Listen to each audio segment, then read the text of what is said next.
Bonjour, bienvenue dans la méditation matinale. Ce matin, pas vraiment un conte, un fait divers, en été. La maison ne recule devant rien.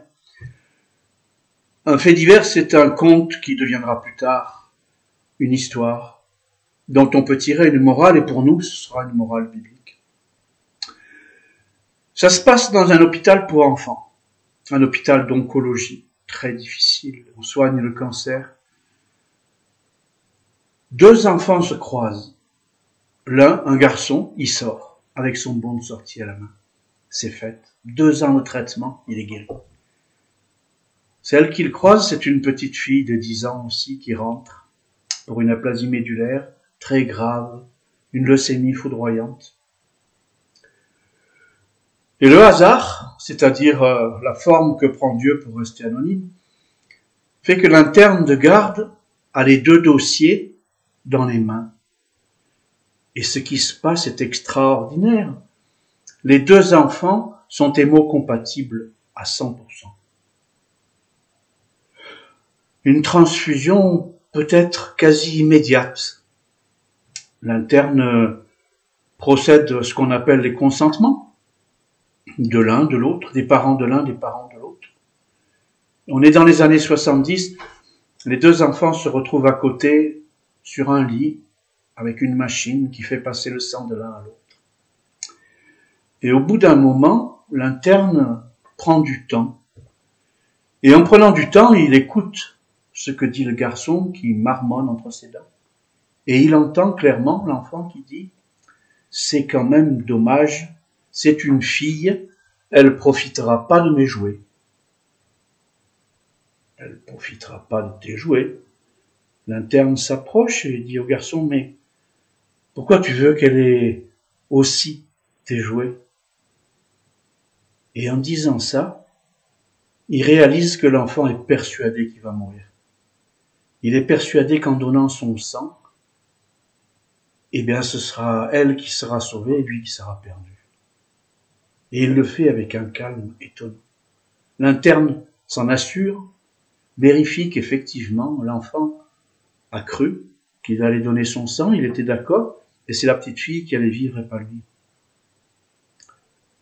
Qu'est-ce qui peut motiver ça? Je sais pas, mais l'histoire dit que quand l'interne a demandé à l'enfant « Comment se fait-il que tu sois si calme, que rien ne t'angoisse ?» L'enfant lui dit « Tu portes un badge, sur ton badge il y a ton nom, et sur ton nom il y a marqué Emmanuel. Et ma mère m'a appris que Emmanuel, ça veut dire Dieu avec nous. Et si Dieu est avec nous, qui peut être contre nous ?»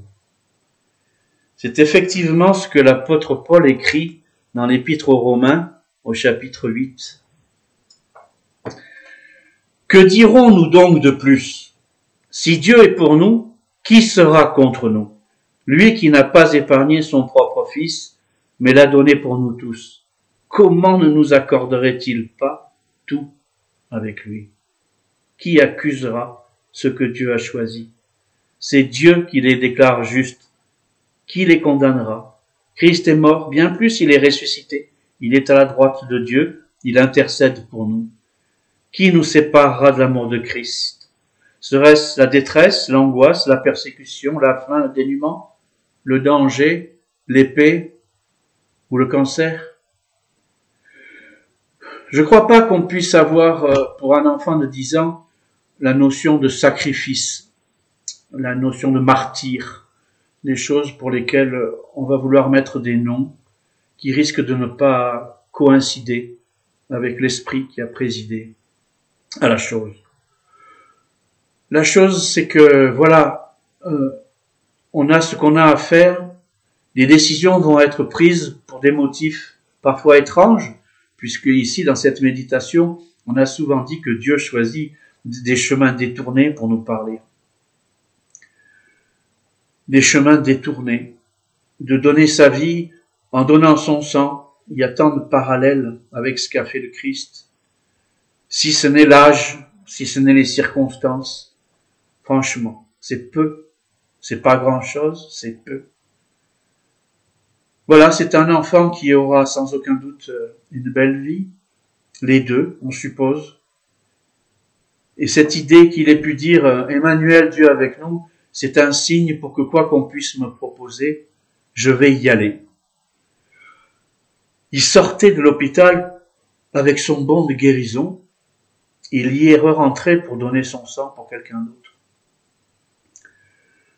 Moi, je crois que la vie du chrétien est là pour nous enseigner et qu'elle est belle.